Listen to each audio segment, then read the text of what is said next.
பார்க்க போகிறோன்னா ஒரு தக்காளி சாதம் தான் பார்க்க போகிறோம். ரொம்ப சிம்பிளான தக்காளி சாதம். அதுக்கு வந்து ஃபஸ்ட்டு வந்து கரம் மசாலா, பட்டை, இலை, பிரிஞ்சி இலை, லவங்கம், கசகசா, கொஞ்சம் சோம்பு இதெல்லாம் எடுத்து வச்சுருக்கேன். அதுக்கப்புறம் வந்து ஒரே ஒரு வெங்காயம், முழு சைஸ் ஒரு பெரிய சைஸ் வெங்காயம் நீட்டிட்டு கட் பண்ணி வச்சுருக்கேன். அதுக்கு ஜாம் தக்காளி, நாட்டு தக்காளி எடுக்கல, நான் ஜாம் தக்காளி இருக்கேன். ஒரு 3 தக்காளி கட் பண்ணி வச்சுருக்கேன். அதுக்கப்புறம் பாருங்கள், இஞ்சி, பூண்டு, பச்சை மிளகா இதெல்லாம் நசுக்கி வச்சுருக்கேன். இது கல்லில் 3 போட்டு நசுக்கி வச்சுக்கிட்டேன் நான். அப்புறம் வந்து புதினா இலை வந்து கட் பண்ணி வச்சுருக்கேன். அதுக்கப்புறம் வந்து ஒரு சின்ன குக்கரில் நான் கொஞ்சம் தான் செய்ய போகிறேன். குக்கர் வச்சுட்டு எண்ணெய் ஊற்றிட்டேன். எண்ணெய் காஞ்சவுடனே நம்ம எடுத்து வச்ச கரம் மசாலா பாருங்கள், அது போட்டுங்க. இது வதங்கி வந்தவுடனே பட்டெல்லாம் நல்லா இதுவாக அப்போ தான் கொஞ்சம் நல்லா வாசனை இருக்கும். நம்ம நசுக்கி வச்சோம் பாருங்கள், இஞ்சி, பூண்டு இதெல்லாம் இதில் சேர்த்துக்கலாம்.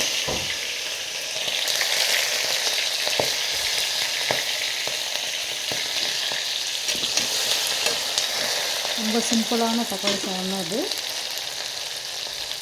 பாருங்கள், இஞ்சி பூண்டில் நல்லா வதங்கி நல்லா அந்த பச்சை வாசனை போகிற வரைக்கும் வதங்கணும். இஞ்சி, பச்சை மிளகா, அப்புறமா பூண்டு நல்லா வதங்கினோடனே அடுத்தது என்ன பண்ணுறோம், நம்ம கட் பண்ணி வச்சோம் பாருங்கள் வெங்காயம் நீட்டாக, அதை எடுத்து இதில் போட்டுக்கிறோம். இதில் போட்டு வெங்காயம் நல்லா வதங்கணும். எந்த சாதத்துக்குமே சரி, பிரியாணிக்கு இது மாதிரி தக்காளி சாதத்துக்குலாம் நல்லா வெங்காயம் வதங்கினா தான் நல்லா டேஸ்ட் இருக்கும். நல்லா டேஸ்ட்டு வராதுங்க. பாருங்கள், நல்லா வெங்காயம் வதங்கட்டும்.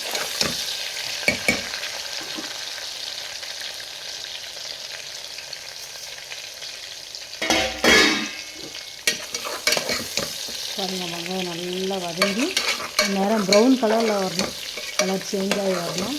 அந்த இஞ்சி, பூண்டு, பச்சை மிளகா, வெங்காயம் நல்லா சேஞ்ச் ஆகி வந்தாலும் தான் நம்ம தக்காளி போடணும்.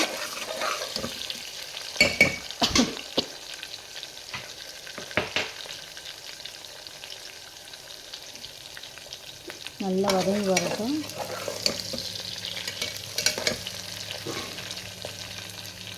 நல்லா கலர் மாறினவுடனே பாருங்கள், நம்ம கட் பண்ணி வச்சோம் பாருங்கள் தக்காளி இதில் போட்டுக்கலாம்.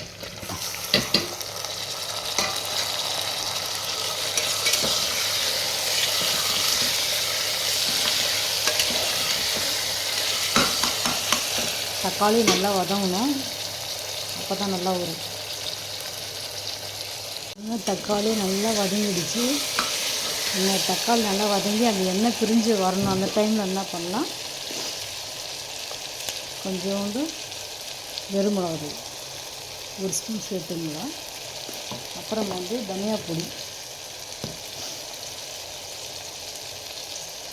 பொடி ஒரு ஸ்பூன் சேர்த்துக்கலாம். அப்புறமா இந்த பிரியாணி மசாலா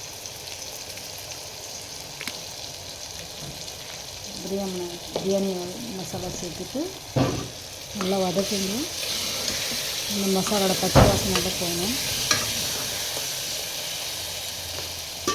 கொஞ்சம் மஞ்சள் பொடி சேர்த்துக்கலாம். அப்புறமா அதுக்கு தேவையான அளவு கல்லுப்பு, ஒரு பிடி கல்லுப்பு சேர்த்துக்கிட்டு நல்லா கலருங்க.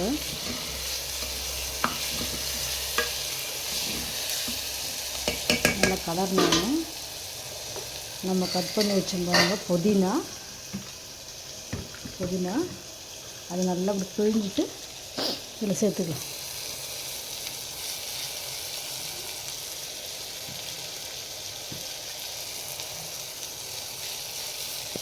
பாருங்கள், புதினா நல்லா வதங்கிடுச்சு. அதுக்கப்புறம் என்ன பண்ணலாம், இல்லை நம்ம தேவையான அளவு தண்ணி ஊற்றிக்கலாம். திட்டமாக ரொம்ப நிறைய ஊற்றிங்கன்னா குழப்பமான சாதம். நான் ஒரு டம்ளர் அரிசிக்கு 3 டம்ளர் தண்ணி ஊற்றுறேன். நான் கொஞ்சம் தான் செய்கிறேன், சின்ன குக்கரில் தான் செய்கிறேன். நம்ம தண்ணி ஊற்றிட்டு நல்லா கொதிக்கிட்டது. அரிசி எடுத்துருக்கேன், நான் 1 கப்பு ரைஸ் எடுத்துருக்கேன். நல்லா கழுவி எடுத்துக்கலாம். பாருங்கள், கொதிக்குதான்னு பார்க்கலாம். பாருங்கள், நல்லா கொதி வருது. இந்த ஸ்டேஜில் என்ன பண்ணலாம், நம்ம கழுவி வச்சுருந்த பாருங்கள் அரிசி, ஒரு மாகாணி அரிசி, அதை வந்து இதில் சேர்த்துக்கலாம்.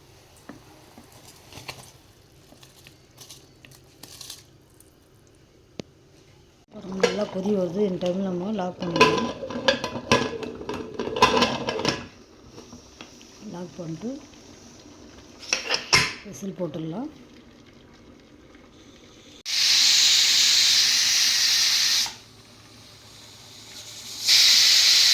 ஹாய் ஃப்ரெண்ட்ஸ், பாருங்கள் தக்காளி சாதம் ரெடி ஆகிடுச்சி.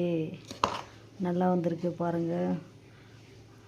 பிடிச்சிருந்தா மை சேனல் சப்போர்ட் பண்ணுங்கள், லைக் பண்ணுங்கள் நண்பர்களே. பாய் நண்பர்களே. லஞ்ச் ரெடி ஆகிடுச்சி. Tomato rice. பாய்.